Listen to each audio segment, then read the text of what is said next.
Hi friends, welcome to infinite world of GK. ഇന്ന് നമ്മൾ കാണാൻ പോകുന്നത് LSS എക്സാമിന് വേണ്ടിയുള്ള മലയാളത്തിൻ്റെ മോഡൽ ക്വസ്റ്റ്യൻ പേപ്പറാണ്. GKയുടെ മോഡൽ ക്വസ്റ്റ്യൻ പേപ്പറും കൂടി ഞാൻ ഇതിൽ ഉൾപ്പെടുത്തിയിട്ടുണ്ട്. അപ്പോൾ നാളെ എക്സാം എഴുതുന്ന എല്ലാ കൂട്ടുകാർക്കും വിജയാശംസകൾ നേരുന്നു. എല്ലാവരും നന്നായി ക്വസ്റ്റ്യൻസ് ഒക്കെ വായിച്ച് മനസ്സിലാക്കിയതിന് ശേഷം വേണം ഉത്തരം എഴുതാൻ. അപ്പോൾ നമുക്ക് ഇന്നത്തെ ചോദ്യങ്ങൾ കാണാം. ഒന്നാമത്തെ ചോദ്യം, താഴെ കൊടുത്തിരിക്കുന്നവയിൽ മഴ എന്നർത്ഥം വരാത്ത പദം ഏതാണ്? മഴ എന്നർത്ഥം വരാത്ത പദം ഏത്? ഓപ്ഷൻസ് നോക്കാം. എ വർഷം, ബി മാരി, സി അജിരം, ഡി വൃഷ്ടി. അപ്പോൾ ഇതിൽ മഴ എന്നർത്ഥം വരാത്ത പദം ഏതാണ്? ഉത്തരം ഓപ്ഷൻ സി അജിരം. രണ്ടാമത്തെ ചോദ്യം, ഉള്ളത്തിൽ ഭയമേറുക മൂലം വെള്ളത്തിൽ ചിലർ ചാടിയൊളിച്ചു. ഈ വരികൾ ഏത് കലാരൂപവുമായി ബന്ധപ്പെട്ടിരിക്കുന്നു? Option A Chakyar Koothu, B Kathakali, C പടയോട്ടം, ഡി ഓട്ടൻതുള്ളൽ. അത് വായിച്ച് കേൾക്കുമ്പോൾ നമുക്ക് തോന്നും ഏതുമായിട്ടാണ് ബന്ധപ്പെട്ടിരിക്കുന്നത്? Option D Ottamthullal. അടുത്ത ചോദ്യം, താഴെ കൊടുത്തിരിക്കുന്ന പദങ്ങളിൽ ശരിയായി എഴുതിയ പദം എടുത്തെഴുതുക. താഴെ തന്നിരിക്കുന്നത് ശൃംഗം എന്നാണ്. അതിൽ ശരിയായിട്ട് എഴുതിയിരിക്കുന്നത് ഏതാണോ അത് താഴേക്ക് എടുത്തെഴുതുക. ഏതാണ് ശരിയായി എഴുതിയിരിക്കുന്നത്? ഓപ്ഷൻ എ ശൃംഗം. അടുത്ത ചോദ്യം, അത്താഴം അത്തിപ്പഴത്തോളം എന്ന ചൊല്ലിൻ്റെ അർത്ഥം എന്താണ്? അത്താഴം അത്തിപ്പഴത്തോളം. ഓപ്ഷൻസ് നോക്കാം. അത്താഴം കഴിഞ്ഞ് അത്തിപ്പഴം കഴിക്കണം. അടുത്തത്, അത്താഴം ലഘുവായിരിക്കണം. അത്താഴത്തിന് അത്തിപ്പഴം വേണം. ഡി അത്താഴത്തിന് അത്തിപ്പഴം ആവശ്യമില്ല. ഇതിലേതാണ് ചേരുന്നത്? അത്താഴം അത്തിപ്പഴത്തോളം എന്ന ചൊല്ലിൻ്റെ അർത്ഥം എന്താണ്? അത്താഴം ലഘുവായിരിക്കണം.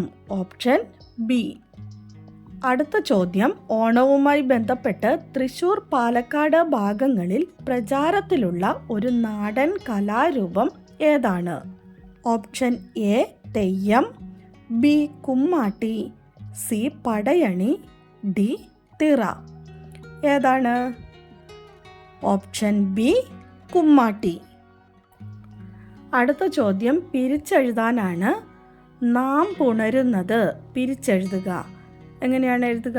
നാമ്പ് പ്ലസ് ഉണരുന്നത്. അടുത്ത ചോദ്യം, ഞങ്ങൾ മറന്നുപോയി പാടുവാൻ തേനൂറും അന്നത്തെയോണ പുതുമലർ പാട്ടുകൾ, എന്നേ മറന്നുപോയി പൂക്കളം തീർക്കുവാൻ, എന്നേ മറന്നുപോയി നിൻമുഖ മോമനെ. ഈ പ്രശസ്തമായ വരികൾ എഴുതിയ കവി ആരാണ്? ഉത്തരം സുഗതകുമാരി ടീച്ചർ. അടുത്ത ചോദ്യം, നല്ലതല്ലൊരുവൻ ചെയ്ത നല്ല കാര്യങ്ങൾ മറപ്പത്. ഇതാരുടെ വചനങ്ങളാണ്? എന്താണ്? നല്ലതല്ലൊരുവൻ ചെയ്ത നല്ല കാര്യങ്ങൾ മറപ്പത്. ഇത് ആരുടെ വചനങ്ങളാണ്? ആരുടേതാണ്? ശ്രീനാരായണ ഗുരു. അടുത്ത ചോദ്യം, ഐതിഹ്യമാല രചിച്ചത് ആരാണ്? കൊട്ടാരത്തിൽ ശങ്കുണ്ണി. അടുത്തത്, കേരള കലാമണ്ഡലം സ്ഥാപിച്ചത് ഏതു വർഷമാണ്? 1930. ആരാണ് സ്ഥാപിച്ചത്? വള്ളത്തോൾ നാരായണ മേനോൻ. സ്ഥിതി ചെയ്യുന്നത് ചെറുതുരുത്തി, തൃശ്ശൂർ. ഇതും കൂടി ഒന്ന് ഈ കൂടെ തന്നെ ഓർത്തു വയ്ക്കുക. അടുത്ത ചോദ്യം നോക്കാം. കനകക്കുന്ന് GLP സ്കൂളിൽ കുട്ടികളിൽ വായനാശീലം വളർത്തുന്നതിനായി PTA സഹകരണത്തോടെ മുഴുവൻ ക്ലാസ്സുകളിലും ക്ലാസ് ലൈബ്രറികൾ നിർമ്മിക്കുന്നു. ഉദ്ഘാടനം 2024 ജനുവരി 2 രാവിലെ 10 മണിക്ക്. കാര്യപരിപാടികൾ നോക്കാം. സ്വാഗതം രമേശൻ കെ, ഹെഡ് മാസ്റ്റർ. അധ്യക്ഷത സൈനബ കെ, വാർഡ് മെമ്പർ. ഉദ്ഘാടനം ഉണ്ണികൃഷ്ണൻ കെ, ഗ്രാമപഞ്ചായത്ത് പ്രസിഡന്റ്, കനകക്കുന്ന്. ആശംസ അഭിലാഷ് ടി, PTA പ്രസിഡന്റ്. നന്ദി ആഷ്ലിൻ, സ്കൂൾ ലീഡർ. ഇനി നമുക്ക് ചോദ്യം എന്താണെന്ന് നോക്കാം. പിറ്റേ ദിവസത്തെ പത്രത്തിൽ നൽകുന്നതിനായി ഒരു പത്രവാർത്ത തയ്യാറാക്കൂ. അപ്പോൾ ചോദ്യം പത്രവാർത്ത തയ്യാറാക്കാനാണ്. പത്രവാർത്ത തയ്യാറാക്കുമ്പോൾ നമ്മൾ എന്തൊക്കെയാണ് ശ്രദ്ധിക്കേണ്ടത്? ആദ്യം തന്നെ ലഘുവായ ഒരു ഹെഡിങ് കൊടുക്കണം, ആകർഷകമായ ഒരു ഹെഡ്ലൈൻ. അതിനുശേഷം നമ്മൾ തയ്യാറാക്കുന്ന വാർത്ത നടക്കുന്ന സ്ഥലം എവിടെയാണെന്ന് നോക്കുക, ആ സ്ഥലത്തിൻ്റെ പേരെഴുതുക, എന്നിട്ട് 2 ഡോട്ട് ഇട്ട് കൊടുക്കുക. അതിനുശേഷം നമുക്ക് തന്നിരിക്കുന്ന വിഷയത്തിൻ്റെ അടിസ്ഥാനത്തിൽ നമ്മൾ വാർത്ത തയ്യാറാക്കണം. ഞാനിവിടെ ഒരു മോഡൽ കൊടുത്തിട്ടുണ്ട്. നിങ്ങൾക്ക് ഏകദേശം ഇത് വായിച്ച് നോക്കുമ്പോൾ തന്നെ മനസ്സിലാകും എങ്ങനെയാണ് തയ്യാറാക്കേണ്ടതെന്ന്. അപ്പോൾ നമുക്കിതൊന്ന് വായിച്ച് നോക്കാം. വായനാശീലം വളർത്താൻ ലൈബ്രറി നിർമ്മാണം.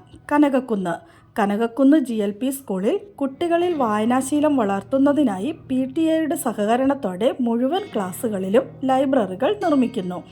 വാർഡ് മെമ്പർ സൈനബ K അധ്യക്ഷത വഹിച്ച പരിപാടിയിൽ ഹെഡ്മാസ്റ്റർ രമേശൻ K സ്വാഗതം പറഞ്ഞു. ഗ്രാമപഞ്ചായത്ത് പ്രസിഡന്റ് ശ്രീ ഉണ്ണികൃഷ്ണൻ K പരിപാടി ഉദ്ഘാടനം ചെയ്ത് സംസാരിച്ചു. PTA പ്രസിഡന്റ് അഭിലാഷ് ടി ആശംസകൾ അർപ്പിച്ചു. സ്കൂൾ ലീഡർ ആഷ്ലിൻ നന്ദി പറഞ്ഞു. കുട്ടികളിൽ വായനാശീലം വളർത്താൻ സ്കൂളുകളിൽ ഇത്തരത്തിലുള്ള പ്രവർത്തനങ്ങൾ ചെയ്യുന്നത് അഭിനന്ദനാർഹമാണെന്ന് മുഖ്യമന്ത്രി അറിയിച്ചു. അടുത്ത ചോദ്യം, ജീവചരിത്രക്കുറിപ്പ് തയ്യാറാക്കുക. 1873 ഏപ്രിൽ 12 കായിക്കരയിൽ ജനനം. 1924 ജനുവരി 16 മരണം. ആധുനിക കവിത്രയങ്ങളിൽ ഉൾപ്പെടുന്നു. വീണപൂവ്, നളിനി, പുഷ്പവാടി, ചിന്താവിഷ്ടയായ സീത, ചണ്ടാല ഭിക്ഷുകി, ആശയഗംഭീരൻ, സ്നേഹഗായകൻ എന്നീ വിശേഷണങ്ങളിൽ അറിയപ്പെടുന്നു. ഇപ്പോൾ നിങ്ങൾക്ക് ആളാരാണെന്ന് മനസ്സിലായി കാണും. ആരാണ്? കുമാരനാശാൻ. കുമാരനാശാൻ്റെ ജീവചരിത്രക്കുറിപ്പ് തയ്യാറാക്കാനാണ് ചോദ്യം. ഇവിടെ തന്നിരിക്കുന്ന കാര്യങ്ങളും നമുക്കറിയാവുന്ന കാര്യങ്ങളും എല്ലാം കൂടി ചേർത്ത് ഒരു കുറിപ്പ് പോലെ എഴുതുകയാണ് വേണ്ടത്. നമുക്ക് നോക്കാം. 1873 ഏപ്രിൽ 12 തിരുവനന്തപുരത്ത് ചിറയൻകീഴ് താലൂക്കിൽ കായിക്കര ഗ്രാമത്തിലാണ് ആധുനിക കവിത്രയത്തിൽ ഒരാളായ മഹാകവി കുമാരനാശാൻ ജനിച്ചത്. കുമാരു എന്നായിരുന്നു യഥാർത്ഥ പേര്. അച്ഛൻ നാരായണൻ പെരുങ്ങാടി, അമ്മ കാളിയമ്മ. സ്നേഹഗായകൻ എന്നും ആശയഗംഭീരൻ എന്നും അറിയപ്പെടുന്ന കുമാരനാശാൻ ബാല്യത്തിൽ തന്നെ സംസ്കൃതവും കാവ്യനാടകങ്ങളും അഭ്യസിച്ച കേരളീയ മഹാകവിയാണ്. കുമാരനാശാൻ രചിച്ച വീണപൂവാണ് മലയാളത്തിലെ ലക്ഷണമൊത്ത ആദ്യത്തെ ഖണ്ഡകാവ്യം.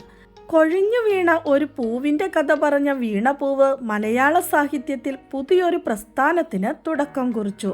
നളിനി, ലീല, ചിന്താവിഷ്ടയായ സീത, കരുണ, പുഷ്പവാടി, ദുരവസ്ഥ, ചണ്ടാല ഭിക്ഷുകി തുടങ്ങിയ ആശാന്റെ കൃതികളും നവചൈതന്യം പ്രസരിക്കുന്നവയാണ്.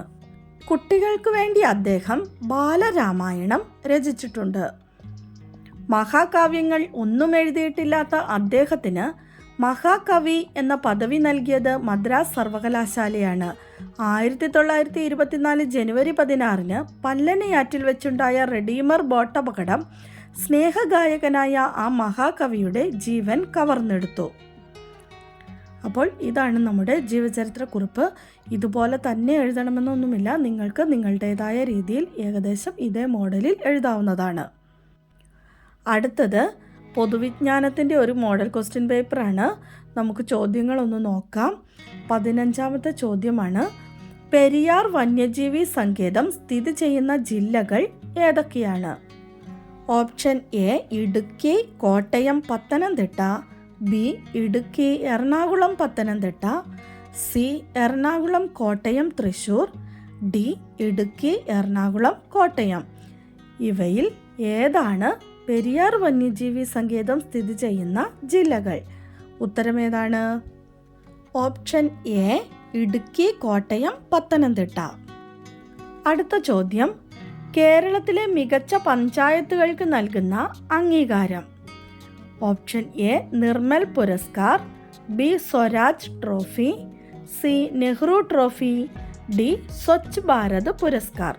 ഇതിലേതാണ് കേരളത്തിലെ മികച്ച പഞ്ചായത്തുകൾക്ക് നൽകുന്ന അംഗീകാരം? ഏതാണ്?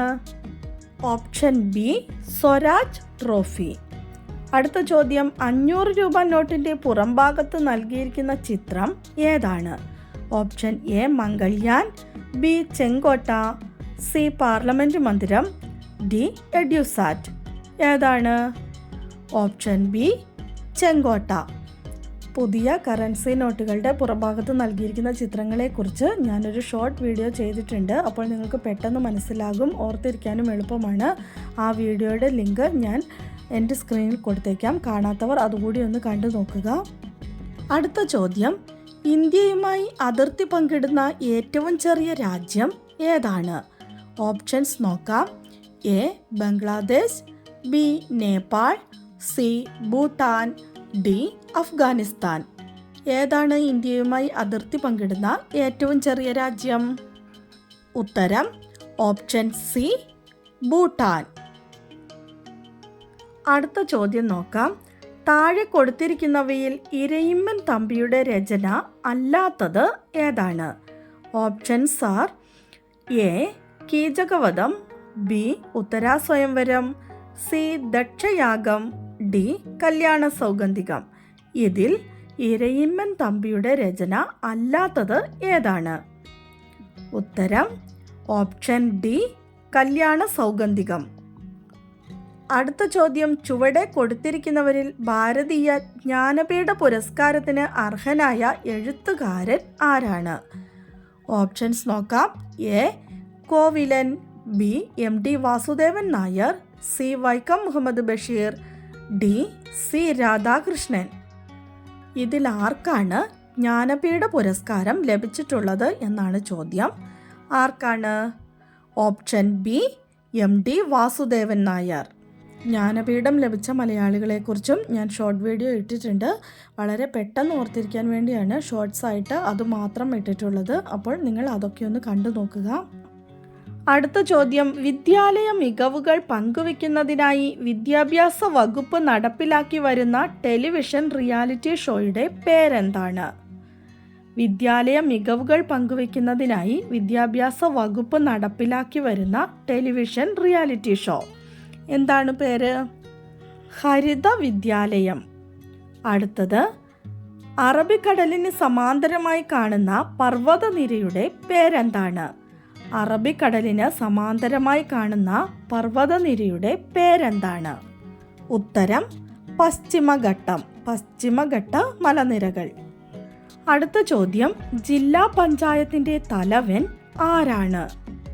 ആരാണ് ജില്ലാ പഞ്ചായത്തിൻ്റെ തലവൻ? ഉത്തരം ജില്ലാ പഞ്ചായത്ത് പ്രസിഡന്റ്. അടുത്ത ചോദ്യം, ഗ്രാൻഡ് സ്ലാം ഏത് കളിയുമായി ബന്ധപ്പെട്ടതാണ്? ഏത് കളിയുമായി ബന്ധപ്പെട്ടതാണ് ഗ്രാൻഡ് സ്ലാം എന്ന വാക്ക്? ഉത്തരം ടെന്നീസ്. ടെന്നീസുമായി ബന്ധപ്പെട്ടതാണ് ഗ്രാൻഡ് സ്ലാം.